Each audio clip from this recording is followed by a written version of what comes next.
Today we discuss Zoro clashing with King, Hina making her move, and Black Clover developing its big fight on this episode of AniSA's weekly Shonen Jump rankings. And for this week of the rankings, I only have one series that did not come out, and that is Kaiju number 8. So we have 6 series this week. There was a new series that came out in Shonen Jump, and I will be catching up to that for next week, and still working through series like Undead, Unlock, and Sakamoto Days. But for this week, we've got 6 different shows. And let's start it off right at number 6, and surprisingly, we've got One Piece. After a week's break, I feel like the overall One Piece chapter fell a little flat. Now, this is Shonen Jump, and if there's truly a bad chapter in these rankings, I will tell you about it. We haven't had one since I've started this show, and this One Piece chapter is no different. It's fine, it's passable, but I really think in terms of the chapter we got before and the kind of heights that we're expecting with this conclusion to the Wano Act 3 right now, I would anticipate more chapters beyond this to be far more hype, have better character moments overall, but I do think there were a few moments throughout this chapter that were pretty good. Specifically, overall, I think it was a solid fight, initial fight to Zoro versus King, but overall this fight didn't even come close to capturing the height of Kid and Law versus Big Mom, and when you're talking about Zoro getting his big fight, I expect there to be a lot more moments than we got here outside of just like a memorable gag or two, but that does mean for the future, I fully anticipate this fight to turn out to be a lot better than we got in this chapter. Overall, there's just not a lot of forward movement in this One Piece chapter,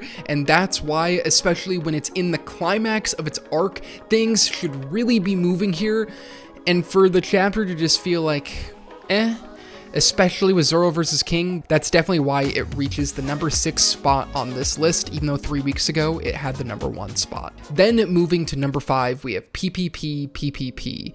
And overall, I am beginning to feel that this series is starting to lose its spark a little bit for me. I thought the first 5 chapters of this series was really good, but kind of the last 3, I have struggled a little bit. It feels like it's moving away from its biggest strength, which are these awesome performances by Lucky. And in the last 3 chapters, we've gotten basically no performances, and if we do, it's been like a page or 2. And that's been really frustrating because, like I talked about last week, the huge appeal to this series is watching these performances and getting the immediate emotional effects from Lucky and other characters playing piano. And so when it kind of focuses on character backstories and not as much on these characters playing piano, I feel like it is a lot worse so far in its character writing than a lot of other series that we're comparing it to. But that's not to say that this chapter didn't have any good moments at all. I did place it over One Piece, and that is mainly because Lucky saying that he wants to play something for his younger brother, Renjiro, was actually a really beautiful moment. There are a lot of like wholesome emotional moments in this series, and it really hits when we get it with awesome piano performances. But in those chapters that don't have that, then it just kind of feels okay. And here, most of the chapter was pretty forgettable, but that one moment with Renjiro is what puts it at number 5. And at number 4, we have the new series to Shonen Jump, Ayashimon. This is the second chapter for this series, and the first chapter I really enjoyed. I thought it had a lot of good things and a few little things that I didn't quite love. One of the biggest selling points of this series and a lot of new series when they are first introduced to Shonen Jump is the artwork, and the artwork here is incredible, having multiple panels that I think are in contention for best panel of the week this week. A lot of great action panels, and that's really a huge selling point for it right now. And then also there was a lot of great banter just throughout this chapter. All of the characters are really interesting. The main character has gotten a little bit better, but I really like all of the side characters, and the interactions that they had in this chapter was really good. So that was another huge plus. But my minuses with this chapter have to do with the constant talking of manga. I don't know why this series is so obsessed with its own medium, but it doesn't feel like it's adding any cool meta introspection kind of angle to the series, it just feels like it's taking away from it, which has been kind of frustrating for me. So I hope as it goes on, it kind of leaves that alone. And then also a handful of these first few pages are really dense, and being really dialogue text heavy isn't necessarily a bad thing. I think it can be done right, but especially at the beginning of this chapter, it was just a few pages of just so much world building and exposition when I really wanted to get into this great spread pages and the funny banter that we have between these characters. So that right there made it a little bit difficult to read in the beginning, so that's why it ticks it down a little bit. But at the end, it also had a great moment where it introduces 4 Yakuza gangs and people that we're going to be watching out for. All of them had cool designs, they're really interesting, and so I'm excited to see where that goes next. So I thought it ended on a really good world building note at the end, even though we got a little too much of it, I would say, through the dialogue at the beginning of the chapter. Then at number 3, we have Blue Box. This was probably the most standardly good chapter. There is nothing bad in this chapter at all, but there's also nothing that has too much wow factor to it. The artwork here is still subtle and beautiful, and we also got to see some more action sports panels. We kind of been missing that the last couple of chapters, which is another huge strength of the series in a similar way it is with PPPPP. When they play piano in that series, it's at its best, and here for the sports romance, sports has to be a part of the series. That's what makes it so unique, and so it was really nice getting back to that. And we also got Hina at the end of the chapter kind of hinting that she's making a move right here. There was a big talk that at the beginning of the chapter for 2 side characters that, oh, he needs to make his move to get her number.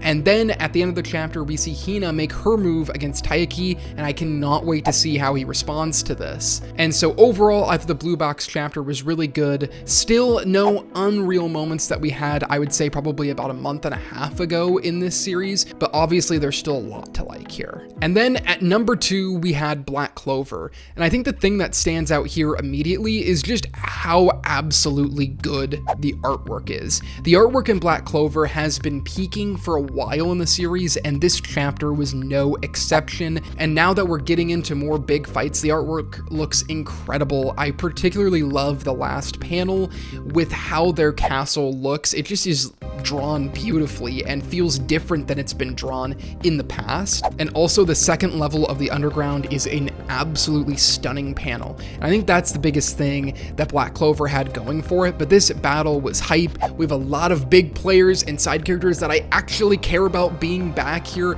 Super good to see them all on screen. And again, Black Clover consistently is here every single week, but only has 15 pages. I think what it's able to accomplish and the hype of this battle capturing it in only 15 pages was absolutely incredible, and that's why I put it up at the number 2 spot. And then at number 1, a chapter that absolutely blew me away this week, we have Choujin X. Choujin X, I've talked about it before. It's been a series that I have struggled with a little bit. I think its characters are a little wishy-washy, and it is really dear to my heart because I love Tokyo Ghoul, and I think Sui Ishida is so good. And this chapter really highlights why Sui Ishida is one of the best mangaka really working right now, especially in Shonen Jump. His paneling here is unlike anything else of the chapters that I'm reading right now, and it's all the better for it. Everything has this chaotic feeling to it, which really helps this awesome battle that we're seeing. The battle choreography for this fight is spectacular, followed up with some of the most creative, bizarre, horrifying artwork in the magazine right now, and that's the biggest benefit for Trojan X right now. This series has a chance to be one of the best series in Shonen Jump on a consistent basis. It's had 2 chapters this month so far, and they've ranked at now 1 and number 2. But before that, I think a lot of the chapters struggled. It's at a really good spot right now when Ida is relying on his artwork, his unique paneling, and these awesome action scenes with a pretty unique kind of magic system and world building around it, but the characters need a lot more work, and this chapter shows the potential of this series, and if it's going to continue to stay at the top of these rankings, eventually we're going to need even more character moments. But for now, this chapter absolutely blew me away. The artwork, the paneling, just immediately when I started reading chapter all the way through the end, it carried me through it immediately, and it made me want to reread it because it was so good. I mean, just look at these panels. They are insanely good and so much different than anything else we're getting. And that's really one of the reasons I love Ishida so much, and why this week Choujin X is my #1 chapter. So now let's break down the weekly awards, and I have to go Black Clover, the second level of the Underground. Black Clover, Choujin X, and Ayashimon I think all had contenders this week for it, but this Black Clover panel is just too good not to highlight, and Black Clover has been really close in the previous weeks, and finally here I think it just captured the underworld in such an awesome, beautiful way, and that's why it gets my best panel of the week. For best cliffhanger, I would actually say it's Ayashimon. Again, not the greatest set of cliffhangers this week, but Ayashimon introduces 4 Yakuza gangs, and I have a feeling we're going to meet one of them really soon, which just makes me more excited to read the series. And then for my most anticipated chapter of next week, it's One Piece. In my time reading One Piece, which now feels like it's been a little over a year, Oda always follows up some of the weaker chapters with absolute bangers, and I expect nothing less from him this week.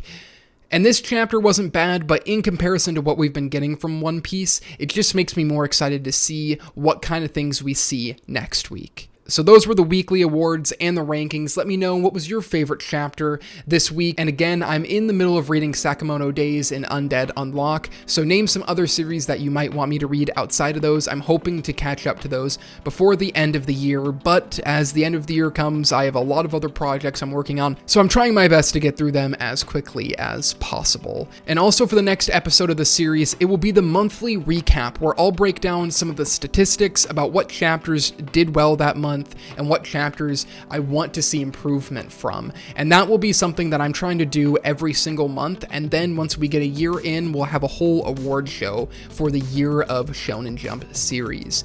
So thank you for watching this 3rd episode of the Shonen Jump rankings. Let me know if there's anything, any categories that you might want to see, any other series for sure. It's been a lot of fun working on this series, and I'm excited to do it next week, and excited to have our first monthly wrap up. So thank you again for watching, and I hope to see you next week.